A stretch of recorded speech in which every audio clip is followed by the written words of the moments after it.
রহমতুল্লাহি ওয়া বারাকাতুহু। সুধী দর্শক, আপনারা আমার নাজমুল ইসলাম চ্যানেল থেকে সবাইকে শুভেচ্ছা নেবেন।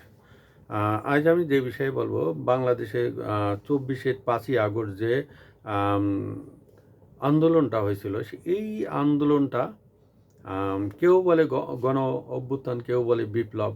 এখন আসলে আমরা এমন একটা পজিশনে দাঁড়ায় আছি, এখানে আমরা যদি বিপ্লব না বলি তাহলে আমাদের বিরুদ্ধে মব হতে পারে। আমরা যদি গণ অভ্যুত্থান বলি তাহলেও অনেকে অসন্তুষ্ট হতে পারে, কারণ তারা বলে এটা বিপ্লব, এবং এই জন্য তারাই এই দেশে সংবিধানকে পরিবর্তন করতে চায়। এবং ইতিমধ্যে একটা সংবিধানের খসড়াও হয়তো তারা করেছে, এবং কি করেছে জনসমক্ষে এটা পুরাপুরি আনেনি। আমরা 69-এর গণ অভ্যুত্থান দেখেছি, আমরা 90-এর গণ অভ্যুত্থান দেখেছি, কিন্তু 69 এবং 90-এর যারা গণ অভ্যুত্থান সংগঠিত করেছিল তারা কিন্তু এতটা বেপরোয়া ছিল না। তারা আন্দোলন করেছে, তারা অভ্যুত্থান করেছে, তারা একটা সরকারকে হটাই দিয়ে তারা তাদের মতন করে দেশটা গঠন করতে চাইছে। এবং তারা যাওয়ার সময় এই 69 এবং 90-এ তারা কিন্তু সবসময় মুরব্বীদের কাছে ক্ষমতা দিছে, অর্থাৎ প্রকৃত রাজনীতিবিদ যারা আছে তাদের কাছে ক্ষমতা দিছে। 69-এর পরে আসছিল 70-এর নির্বাচন, এবং সেইখানে তৎকালীন আওয়ামী লীগ সরকার ক্ষমতায় আসছিল, কিন্তু পাকিস্তান বাহিনী ক্ষমতা দেয়নি।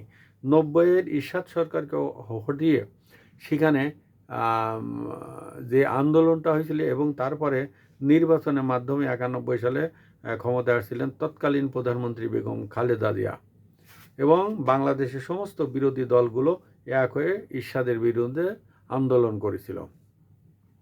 আমাদের 24-এর যেসব আন্দোলনকারীরা আছে, এই সব নওজোয়ানরা এখন এমন একটা অবস্থা সৃষ্টি করেছে যে তারা এমন একটা ভাব তারা শুরু করেছে যে এই তারা আন্দোলন করেছে, সরকার হটাইছে, এই জন্য তারা সারা জীবন যা ইচ্ছা তাই করবে, এবং সেইটা আমাদেরকে সহ্য করতে হবে।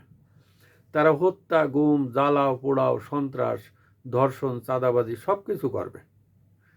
এটা সারা জীবন এটা করে দেবে, তাদেরকে কেউ কিছু বলতে পারবে না, কেউ কিছু করতে পারবে না। তারা নিজেরা মনে মনে আইন তৈরি করে নিছে। কারণ এইভাবে যদি চলতে থাকে তাহলে দেশে তো আইন শৃঙ্খলা বাহিনী ঠিক থাকবে না। আর ঠিক থাকবে কিভাবে? সরকার তো দেখেও দেখে না, চুপচাপ করে থাকে, যেখানে যেটা হয় চুপচাপ করে থাকে, কোনো ব্যবস্থা নেয় না, কোনো ব্যবস্থা নেয় না। এখন দেখা যাচ্ছে যে আগে চাঁদাবাজিটা একটু বেশি ছিল, এখনও চাঁদাবাজি আছে, এখন ম্যাটিকুলার ডিজাইনের ভিত্তিতে তারা চাঁদাবাজি করছে। একজনের ব্যবসা প্রতিষ্ঠান, একজনের বাড়িঘর দখল করছে, অনেক কিছু সংবাদপত্রে আসছে, অনেক কিছু আসছে না, এই হচ্ছে অবস্থা। এই ধরনের যদি চলতে থাকে তাহলে আগামীর বাংলাদেশ কোথায় গিয়ে থাকবে তার কোনো ঠিক নেই। আমাদের সেনাবাহিনীর প্রধান এই যখন পট পরিবর্তন হয়েছিল তারপরে তিনি বলেছেন যে আমি আজকে থেকে বাংলাদেশের দায়িত্ব নিলাম, এবং বাংলাদেশের কোনো সমস্যা হলে, কোনো কিছু হলে সেটা আমি বুঝে নেব, আপনারা উত্তেজিত হবেন না, আপনারা যে যেখানে আছেন শান্ত হন এবং আপনারা ঘরে ফিরে যান। কিন্তু ওয়াকার সাহেব এ ধরনের কথাগুলো বলার পরে এই দেশে কিন্তু অনেক মব হয়েছে, চাঁদাবাজি হয়েছে, খুন হয়েছে, ধর্ষণ হয়েছে, বাড়ি পোড়াই দিছে, 32 নম্বর এক বাড়ি 3 বার ভাঙ্গিছে। কিন্তু আমাদের ওয়াকার সাহেব কেন করেননি, কী কারণে করেননি আমি কিছু বুঝলাম না।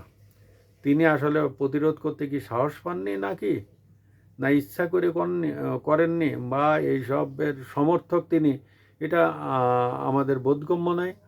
এবং তিনি জবান দিয়ে তিনি জবানও বরখিলাপ করেছেন, এটা আছে মানুষের দুঃখ। এখন পথে ঘাটে মাঠে বিভিন্ন জায়গায় মানুষ কিন্তু বলা বলি করেছেন যে ওয়াকার সাহেব যে কথা দিছিলেন সে কথা কিন্তু ওয়াকার সাহেব রাখেননি, এবং ওয়াকার সাহেব কথাটা 2 নম্বরই করেছেন। 2 নম্বরই করেছেন এটা, যে তিনি পারতেন, যেমন 32 নম্বর 3 বার ভাঙিয়েছে, মাঝখানে যে মানে একবার তখন সেনাবাহিনী এই বিক্ষোভকারীদের এবং যারা ভাঙতে গেছিল দ্বিতীয়বার তাদেরকে প্রতিরোধ করেছিল। সেনাবাহিনী প্রথমবারও প্রতিরোধ করেনি, তৃতীয়বারেও প্রতিরোধ করেনি।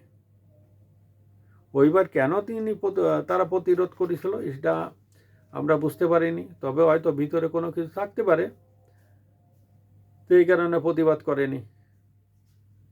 সুধী দর্শক, আজকের মতন এখানে শেষ করছি। আপনারা আমার সাবস্ক্রাইব এবং ফলো দিয়ে আমার সাথে থাকবেন। আসসালামু আলাইকুম ওয়া রাহমাতুল্লাহি ওয়া বারাকাতুহু।